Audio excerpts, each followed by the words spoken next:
So we're here with Dimitar. Oh, damn it. Dimitar Cholakov. Yeah. Cholakov. You have to change that name. This is my name, why are you saying that? Because in the digital world, it's gonna be so hard for you to... Yeah, but that's the people Like who spend more... Gary, right? Gary You'd be like Vaynerchuk. Gary. Vaynerchuk. Yeah, he has to change that name too. But So don't he's change successful without a name. So Yeah. my name is... But everyone will call be, him it will be Gary. unique. Yes. You should All be that. names are Mine's unique, Dimi. right? I will call Dimi myself. Like Dimi, Dimitar. that's nice. Yeah, Dimi. Gary, Dimi, Yeah, exactly. same success, right? Yeah, that's the idea. I'm just... before I know him, I did it, so it's not connected. Okay. Yeah. Cool. So you're from Bulgaria and you live in Aarhus for how long? Almost 4 years. Almost 4 Yeah. years. Almost. Like I came 2013 August. No, July. Yeah. And what made you come here? Failure. Failure. I mean, it's not saying it because of that, but really that was everything. When I went to the last year in Bulgaria, I was in Sofia, our capital, and I wanted to go there to start working in a company. I was working before there as a sales assistant or something like this. I was selling work and travel programs. We were going to we were sending people to US. I'm sure. I mean, most of the Eastern European countries we have these companies. We send people there and stuff. And I had a great experience in US when I was there, and that's what. And I met this guy there, and we went. When he came back, he opened a company. I started working for him. I was really good in working there. I made our office because there were 3 offices in Bulgaria. I made it first. We had a lot of success. And he said to me, "You should become a manager because you are very good in sales." And I said, "Yeah, let's do that." But I wanted to start to study English the year before because I wanted to go to study a master degree. But at some point I said, "Wow, that's a great opportunity." I took the exam I had to take, but then I said, "I get this opportunity and work for him," and I started working for him. But I didn't imagine what's to be manager at that point. I was 22 or 23 at that point. I believed in myself a lot, but And now you're 29? now I'm 29, almost 30 actually. I have 2 months. Yeah. The age. Yeah, the age of starting, doing a lot of freelance exercises and stuff. No, actually, I started working for him for the sales management position, but I didn't expect because the company at that point started growing a lot, and we had 9 offices over Bulgaria, 30 people below me. And he decided just like this to go to US for 2 months because he had some things to do there, and I remained alone. Were 30 people below me, and I didn't know anything, because like 1 year I was not there, and at some point he said, "Oh, you know everything, I believe in you, start doing stuff." And I was like, "Okay, I will do," but I'm this kind of person who I like challenges, and I said, "Let's do it." I mean, I don't care, I will come up with some idea how I'm going to do it. But then I started doing, and people started calling me, "You do that, you should do that." I mean, the people clients asking that what we should do. I don't know what happens, I don't know what these clients want. I don't know the company, and that was from the first day I was there. And he was like, the second day he said, "I'm going to America for 2 months." He had a honeymoon with her, with his, fiancé and stuff, and then also some work. And I said, "Okay." And I had to create some road show over Bulgaria with different universities and stuff. And on top of that, I had to, navigate all these people. And at the same point, we opened 5 new offices. So all of these things, and I have a lot of energy and I have a lot of endurance, but this was really crazy for me. And I started losing energy because at some point I don't know what to do. I had to do everything.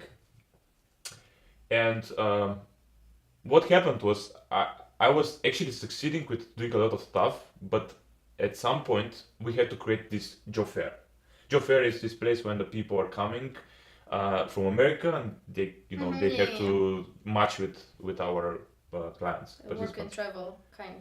Yeah, it's like just you have one place for them, and they interview them and stuff. And I was so burnt out before that, and I was in charge of this job fair. That was, I think, 150 clients of ours with 20 different kind of employers. And I was in charge on that. Normally I would do it very well, but at that point I was so burned out. I started resenting my boss because he didn't. It was really not fair. I think at that point I was seeing it. It's not fair, and I was so burned out that I got like this passive aggressive thing, and then at some point I didn't do what I should do. I didn't do it. Then we went there and nothing was prepared. I could tell you that this was the moment when I really felt that I want to die. Oh my. Yeah, because I felt so Stressed. I mean, because I'm a person who normally it's very hard for me when you talk about failure, really to fail, because I always would find a way to make it through, in some way. But this point I couldn't because I didn't have any energy for anything, and I was like, nothing was prepared. People were like going around, and I don't know what to do because they didn't know what. Where it should go, and the boss is coming to me and what happens, about, this is organized so bad. They had to have list with stuff, but the morning, I left everything for the morning to prepare, and the printer broke down, and I couldn't print anything, and the people had to have forms to go to the employers, and they didn't have two forms. They didn't have, we had some things which like this, these stands with when it's written a lot of things around the company, and I was, we couldn't take them because there was some problem because everything's the last moment. And employers didn't know where to go, what to do. Everything was mess, total mess.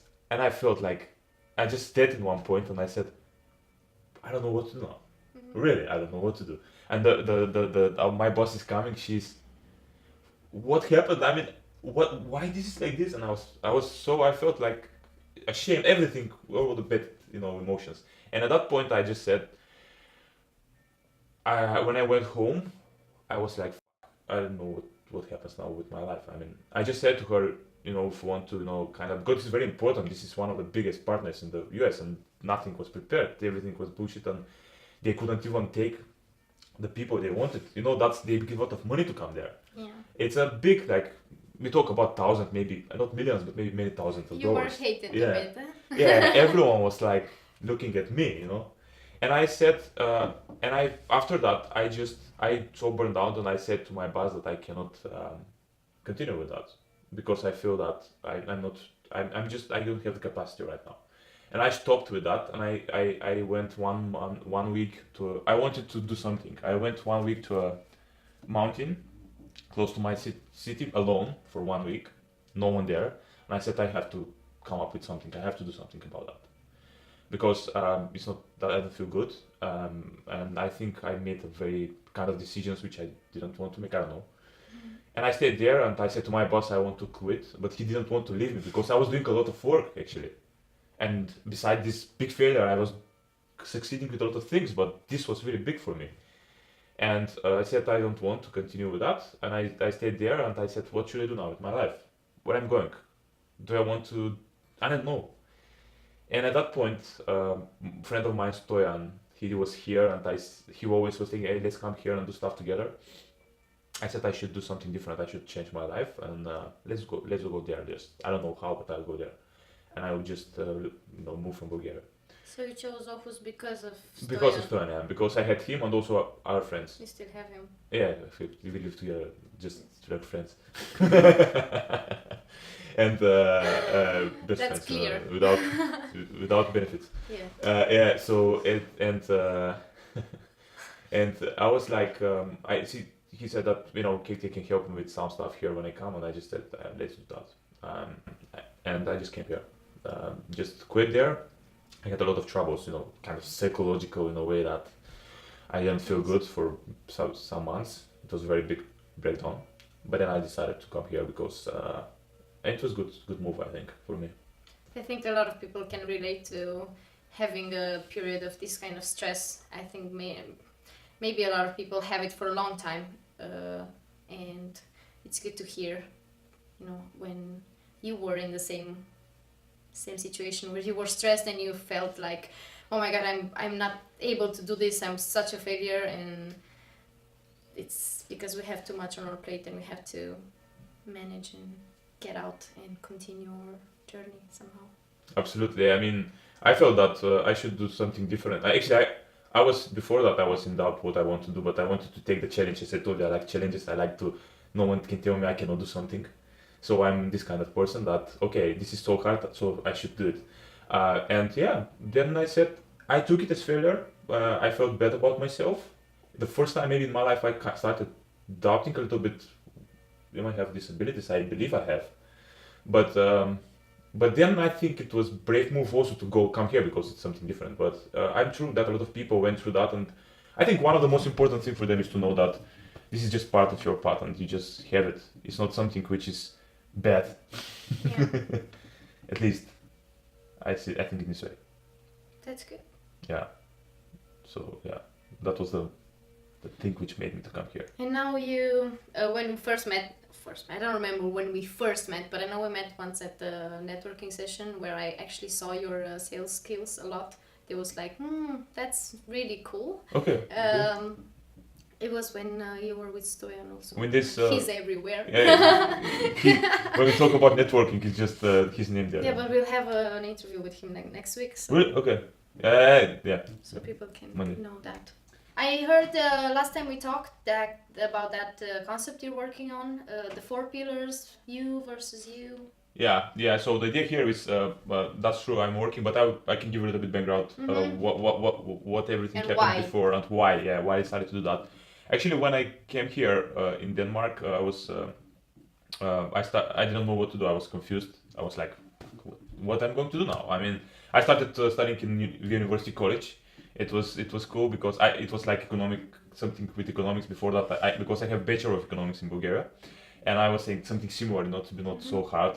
I just wanted to start doing something, but it was okay. I was dealing well with that, but I didn't feel good in a way that it was not my thing. I was confused. I know that I want to do something with sales, but it was kind of I like sales. I am good in that, but then I feel like sometimes you have to sell and do stuff which they were not connected with my integrity level and my values.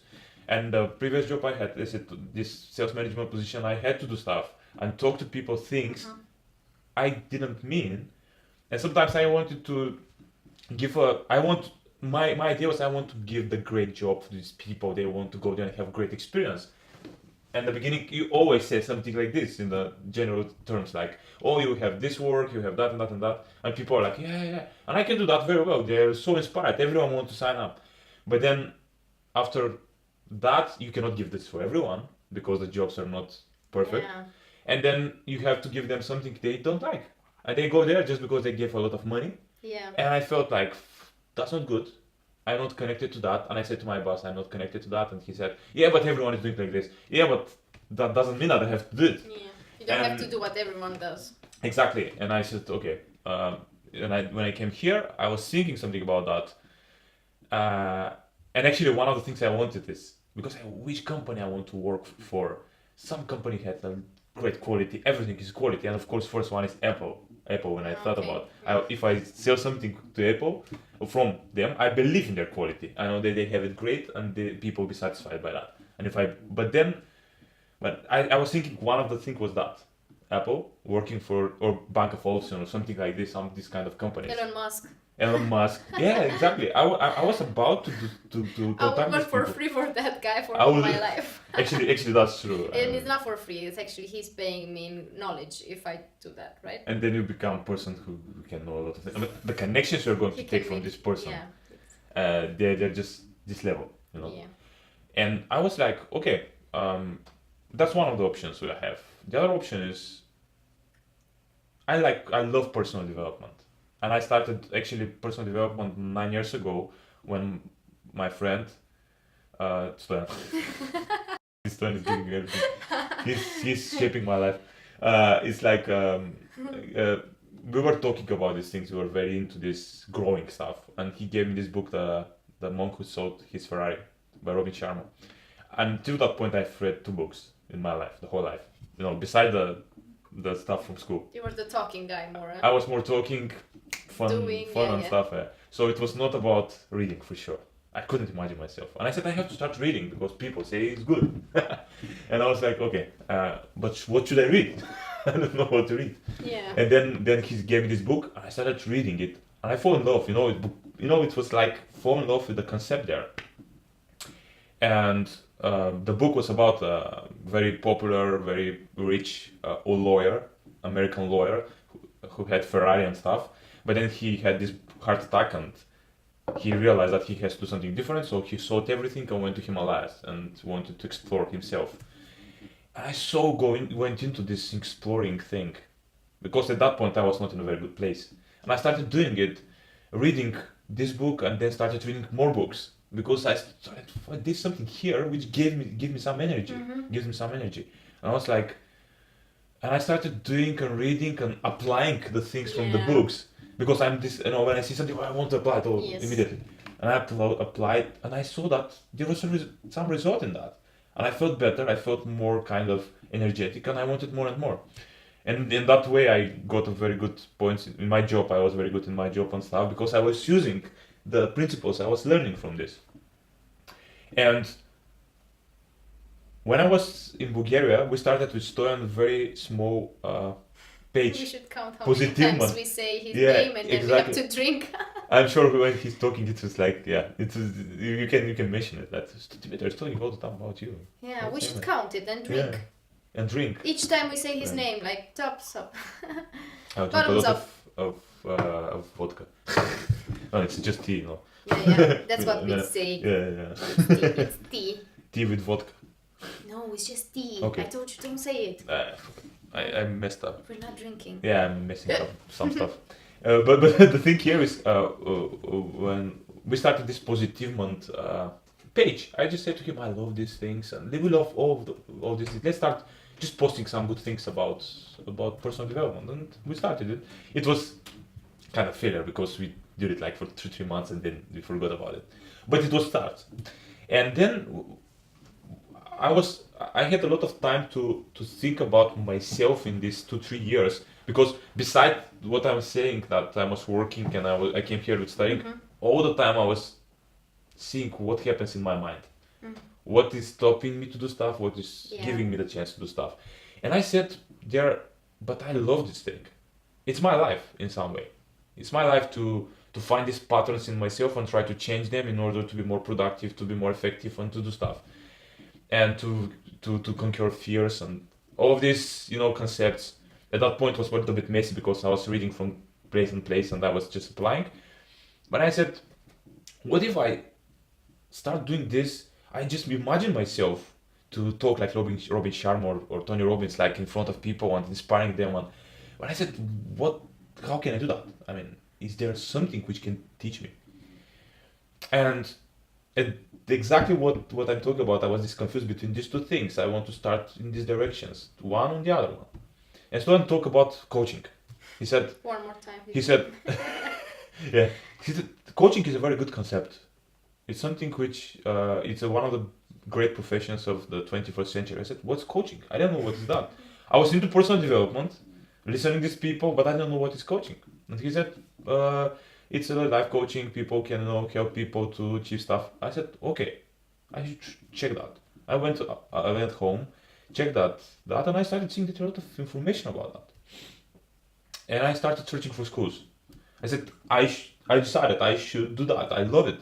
I love to do that with people. I am already doing it, but I'm not doing it for as a profession, but just when friends come to me and they talk to me, they feel good about that. They feel good about their life. They start doing stuff when they talk after they talk with me. And I said, it's something I have, but I don't know how to use. So I have to learn how to use it. And I have this belief, of course, from the books that if I start to study something, I have to study from the best. I want to learn from the best. And I said, I will find the best school in coaching. I don't know which it is. I'll find the best school and I'm going to sign up for it. And then I'm going to go there and go all in coaching. And I went there. I started searching, reading. I'm not the guy also who reads like these blogs and stuff and what people say. I use my intuition about, is this the place I want to be? Yeah. And I started reading different places. And I very fast I found a place because it just felt right that this is a very good place. And then, of course, I just checked what people say, and everyone is saying this is one of the best schools on earth for coaching. Which school? IPEC is the name. And then, at that point, all of this, I did not know very well English. English was not very good. Well, it was not my great language, and it was very hard when I come here because I didn't understand what people say, but I was pushing, doing stuff. So it was good. But again, when I start, I have to coach people and learn in English, it was kind of challenging. But I said, go for it, just try it. And I contacted the school after 2-3 months. No, before that, when I found the school, I went to Tony Robbins' event, Unleash the Power Within in London. And it was 4-day event when you were 13 hours every day there, inside of a very big room with 7,000 people, and you do crazy things there. Really crazy. One of them is you have to walk on this course, hot course, like 7 steps. Okay. It's a crazy experience, I have this actually from the Tony Robbins Fire Walker, because you have to walk on this. God, seriously? Yeah, it's like 1,000 degrees, 1,200 degrees. What the fuck? You should go through it. And you did that? Yeah. Yeah. Yeah. I went. Actually, the experience is that you should. Yeah, you use some kind of mantras and stuff in order to just take your concentration out of this. And how and is then it? walk. It was amazing. I didn't believe that. I mean, I was so afraid, Of course. because it's 1,000 So it degrees. didn't burn? If you do something not very right, you just burn. On 1,000 degrees, you can imagine how you can burn with that. So it didn't burn? No. But you have to walk fast? No, you should. The idea is to walk very slow, with step by step, and just to use the mantras they're telling you This to is use. so unbelievable to me. Yeah, it was amazing. You can see the codes. They're just they're there. You feel the heat. That's so. It's Yeah. like, actually, it was crazy experience. I felt after this experience that I can do everything in my life. I said to myself, if I do that, I can do everything, because I'm very rational also, and how can that, how can I Yeah, do that? physics and Yeah. Chemistry and stuff, like biology things. Exactly. It burns. But the thing here is, Yeah. every time 1 or 2 people or several people are burned, so from that experience, so we signed up a paper that Yeah, you I'm you okay are, if I burn. I'm responsible for my Yeah. if something happens, because they Yeah, I don't think I would have done it. People were stopped actually for walking on that. it was like at least half of them. I mean, I would say that 4,000 maybe from out of 7,000, but at least half of them were stopped, and it was crazy because I wanted to do it, and when I went there, it was like it's like this fear of I just remember it now. You just do the meditation, because you did meditations before that, but your mind that cannot stop saying, "This is crazy, man. Don't do it. Yeah. It's crazy," and I just try to just push it away, and I can do it. Yeah. And then you use these mantras and stuff, which gives you this courage, and they're telling you how to do stuff and Okay. how to use your mind in order to believe that you can do it. And of course, they wait you after that with a hose with water in order if something Yes, remains yes. in between or something. So that's good also. It assures you that if you do something, they will just Yeah. help you. But this event was at the end almost. But the whole event gave me so much experience with meet these people. Meeting these amazing people. They are young people who are so pumped up and they want to do stuff in their life. And it was for 4 days, and actually one of the days was 16 hours. You are there, you do exercises, you jump, it's like concert, It's a concert, but plus a lot of exercises like personal development. And you meet new people and you Team just jump with building. them, and everyone is You meet jumping. people, you jump on them. Jump and hug and it's crazy. And for me it was challenging fun. because I like these things, but again, it's 7,000 people, it's a lot. And you're all the time there, and also you were in this other place, the hostel, and also in the hostel you see almost half of the hostel was from the Niche Power team, because of course it's cheaper, and it was cheaper, and also you meet not just the price, but you meet these people. We are together 7-8 people Yeah. from the same experience, and you talk with these So you people. connect easier. You connect, yeah. And then at that point, I met several people with whom we become like buddies for the event. And one of them, he was from Ireland, and I said to him, we said to ourselves, we're going to be accountable to each other. What we want to do, what's the next step? And I said, my next step is to sign up for a coaching program, because I see that this is something I want to do. I'm going to do that till 1st of September. And I don't know, I didn't have any money to do that. I was like, I don't know what to do, but I will find a way. And I don't know actually if how can nothing, but I just said I'm going to do. And what happened was, finish that, I went to Bulgaria for a vacation, and after that I just came, I said I'm going to do it now. And I searched for IPEC, and what happened was, I didn't know that before. Just a year ago, they created a department of IPEC in London. So it's an American company originally, but they created that because a girl from London, she was in US, and then she decided to open something in London. The concept, yeah. And I said, that's so good because I'm here, And I said, I'm going to do that. I don't know how, nothing. And I said, and then I signed up and everything. I went through this amazing experience. One of the things which happened was, I'm not emotional type of guy who is going to show his emotions to everyone. I was not, and I'm doing it more often because of, I learned to do it. It's good to be an open book. It's that, yeah, but what was the experience? The biggest experience there, I cried in front of 20 people who didn't know me. And that was so, that's, for me, how couldn't happen. They coached me with the coaching itself. Okay. And then I went to this emotional burst, and the coaching was, that's the next step because I'm giving the steps. The coaching was about, what should I do from now? Do I want to work for someone, or I want to create something for myself? Okay, that's a lot of people think about it. And I was like inside, I felt this block, and I wanted to, what should I do now? And they were asking these questions, and I was in front, everyone was watching, and at some point I felt so kind of sad that I started crying, and I couldn't stop. I don't know why. It was something inside of me which was, yeah, I had to.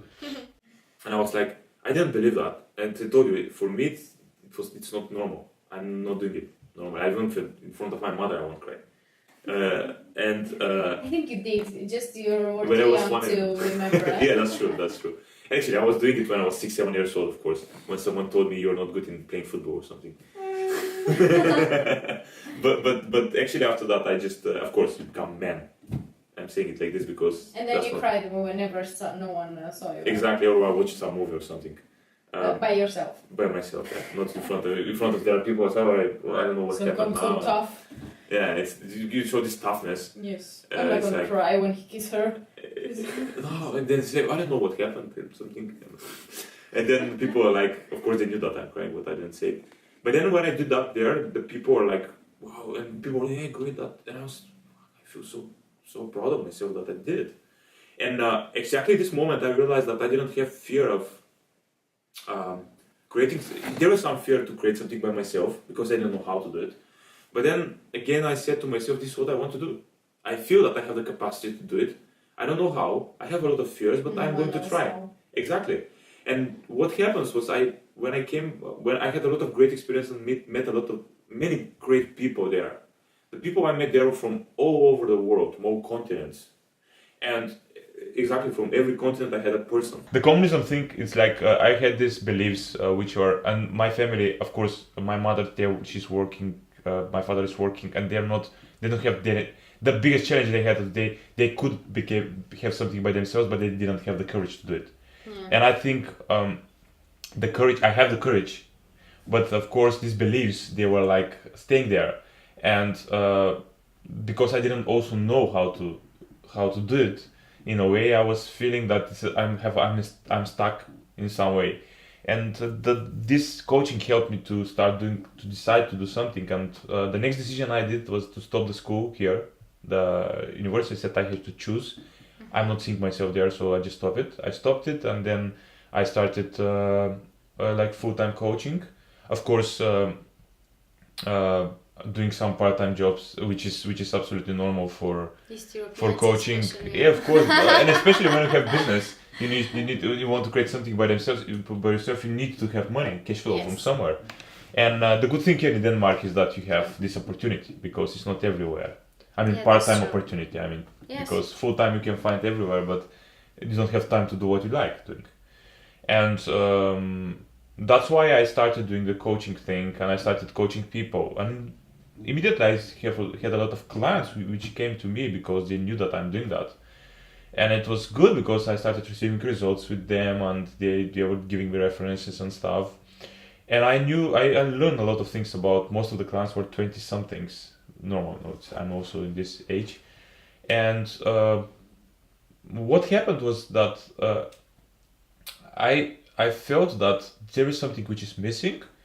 And the something which is missing for me was that I didn't see the concept, what I want to create by that, how I want to really help people. And another thing is I want always to share my opinion about stuff because I learned a lot of things in this journey. And by doing the coaching, I started going to Toastmasters and giving some speeches there, and I wanted to see what happens, how I feel there. And I felt good, and I felt that I really want to share. I feel good when I share with people stuff about personal development and generally. And I said, okay, let's do that. Let's try doing something about that. So I decided to create a talk, which I want to do, share what I've learned the last several years by my personal development journey and for my clients. And in this moment, I had to, but what should we talk about? I mean, I don't know. And my sister had said something to me several weeks before that decision I want to make. She told me, what you're very good at is by winning against yourself. And I said I should write something about it. And then I started just, thinking about what exactly, I was doing.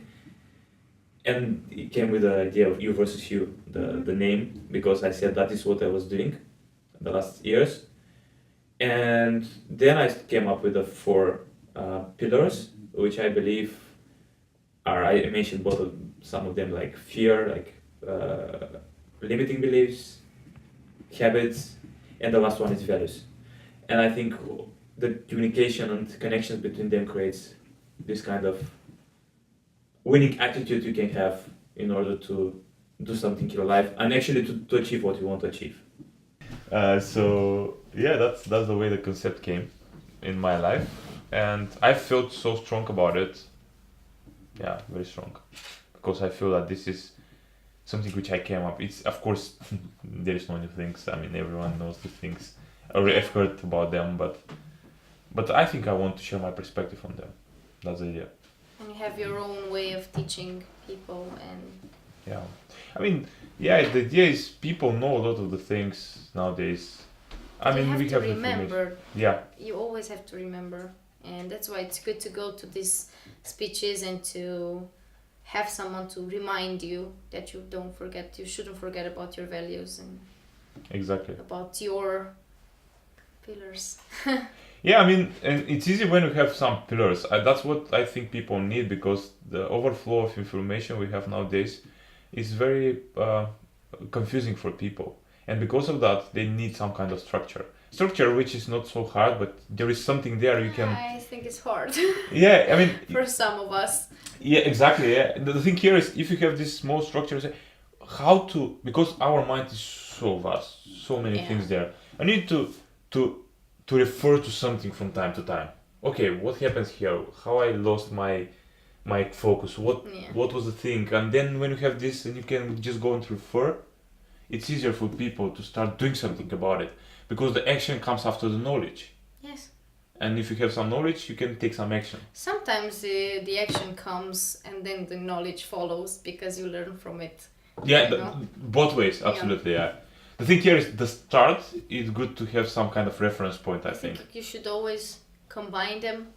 So read, do, read, do, read, do. Yes. And I think that's... Never skip the doing part. Absolutely, both of them. Absolutely. Very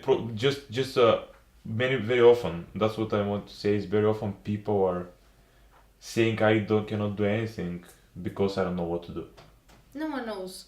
Yeah, but that's an excuse people use it. That's the thing, because you believe in that. I also believe in the same, but people use it as an excuse. That's why if you give them a reference points, they don't have the excuse now, because they know what they should do. Okay, I don't know. No, you have this. Just try it. Just try it and then see what will happen. And then maybe you change it, you customize it for yourself. Yes. But you don't have the excuse now, because it's easy to say, yeah, but I don't know how to start, so I don't start. Yeah, but I think this is where we come in and try to help all the people that think this is dead end and you don't know how to do stuff, so then you give up. And these are the people that we have to inspire, because they can do, like anyone can do anything if they really get going, but sometimes it's not that easier as it comes for you or for me. I don't know. There are people that need a bit of help, And push. Even us, that we feel that we are like, okay, you are going forward. Sometimes you get down, and then you had Stoyan to get you up. And if you didn't have him, I don't know what would have you done. So you don't know. So that's why I think it's really important to talk to people, maybe to lift them up when they maybe don't have a person that does that in real life. And I think there are a lot of people that are alone when they struggle. So yeah, I mean, people are. Do you know what's the moment? We are very good in excuses. yeah, we are. And we all find excuses. Always. Successful or not, we do. We do all the time. I mean, of course, when you start being more aware, of course, you start seeing yourself when you start doing it. But the thing here is we find it because it's easier. But the thing here is, as you said, people will tell me when I talk about coaching, they say, yeah, but I have friends. Yeah, that's true. And that's good. But the thing here is sometimes friends, they're emotionally attached to us and they don't want to bother us sometimes. And they say things we want to hear. They have love glasses. Exactly. They don't want to bother us. They want to don't make us feel bad, and they just say things we want to hear. And say, yeah, so I'm good. And that's all. I mean, and it's good to have friends. That's great. Friends, it's great thing you have fun and stuff. And sometimes friends helps you to just go up and do stuff. But I think here is from time to time, I think I also need that. I'm listening all the time, people who are talking about that. You need a slap, huh? Yeah, you just need someone to tell you, man, this is what you do now, it's right, just go ahead. It doesn't matter that you fail. It doesn't matter that now it's not the best. But don't sit down. Seek a different way. Yeah. So it doesn't matter how long you are in this kind of industry, I think you learn every day. That's why I love the industry of, if you can say so, that this personal development or coaching, because you learn every day. So what is your vision for your concept? Like, where do you see yourself? How many people will you help, and do you have I have a lot of many visions. I mean, it's a big thing. What I want is it's a very, very high level, in a way that I see myself as, first of all, for me the most important is that I'm giving real value to people. So my most important thing is value. I want to see that I'm serving people with something I love doing. That's the ultimate thing I want to do. The numbers, I have numbers. For example, one of the number I have is I want to, at some point in my life, because I also like helping a lot of underprivileged people.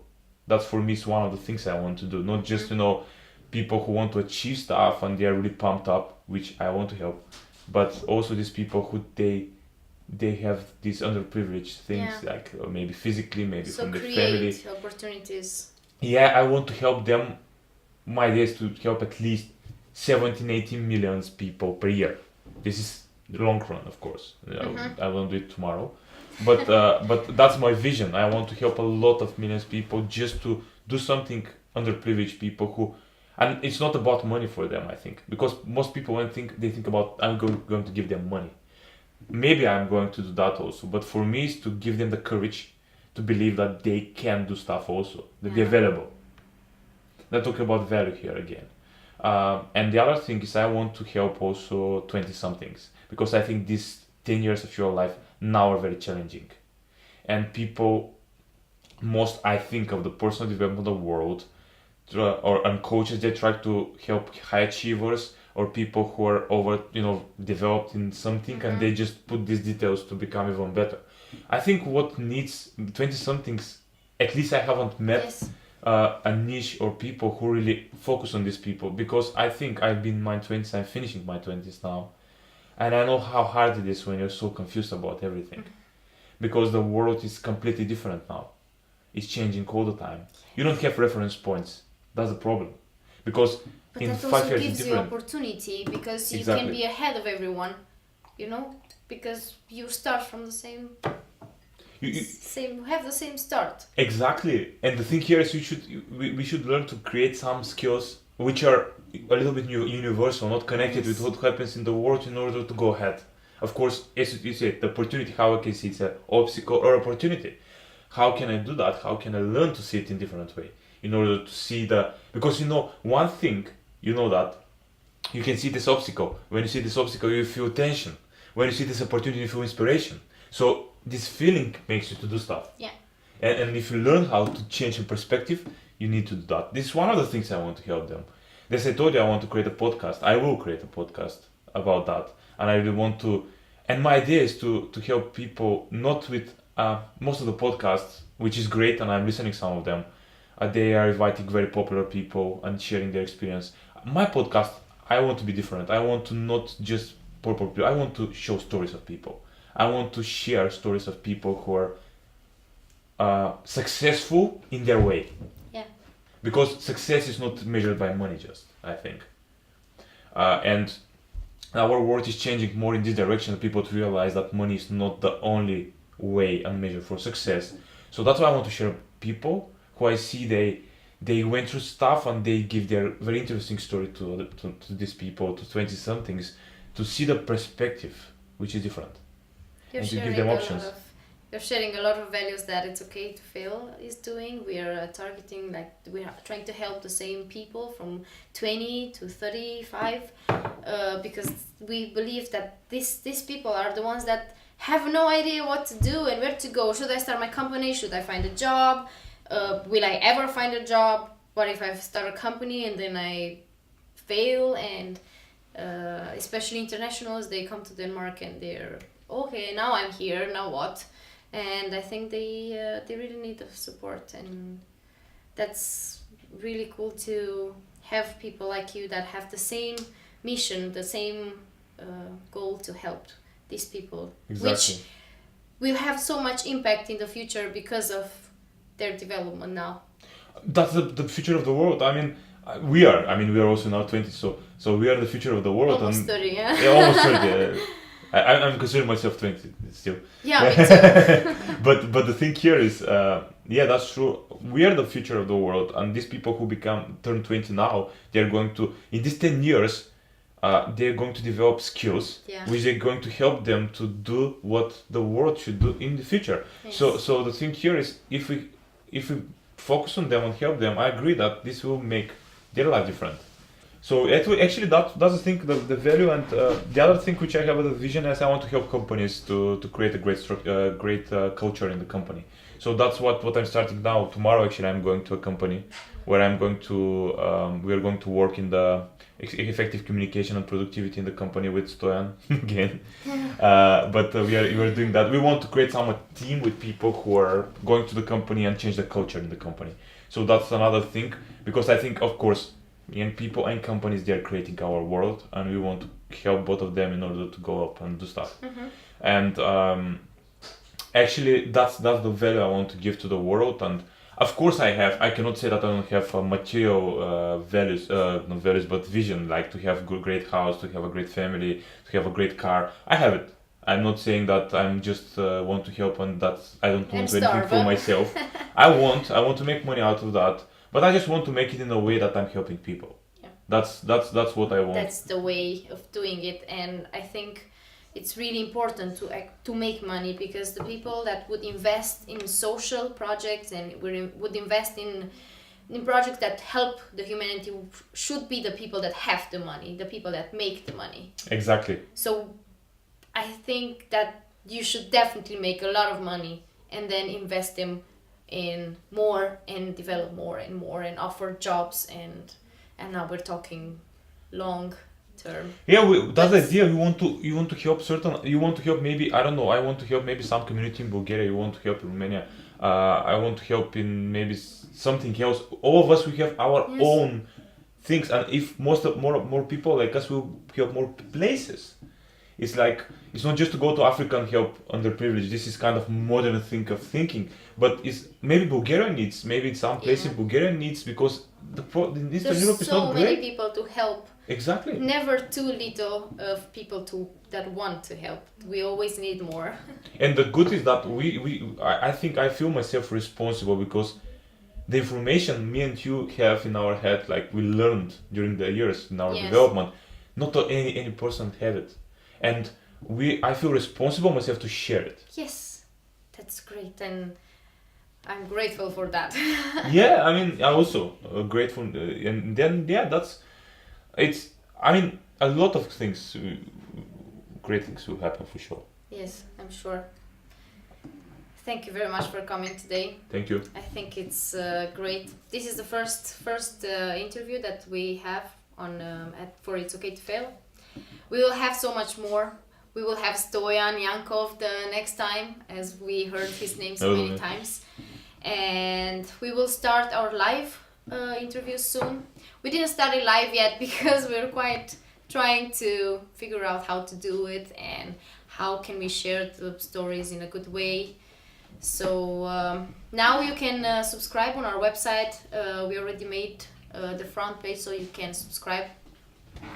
We're trying to get a lot of freebies, to create a lot of content that can help you, guides of for now, as we are in Aarhus, we're trying to make guides for new internationals that will come in August.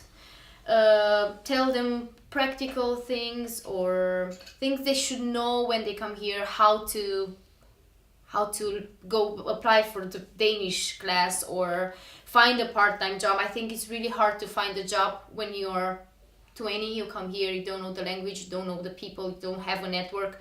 So we try to help them integrate. And yeah, we hope to see you at our event in 3rd of November. So until then, I'm sure you'll hear about us a lot.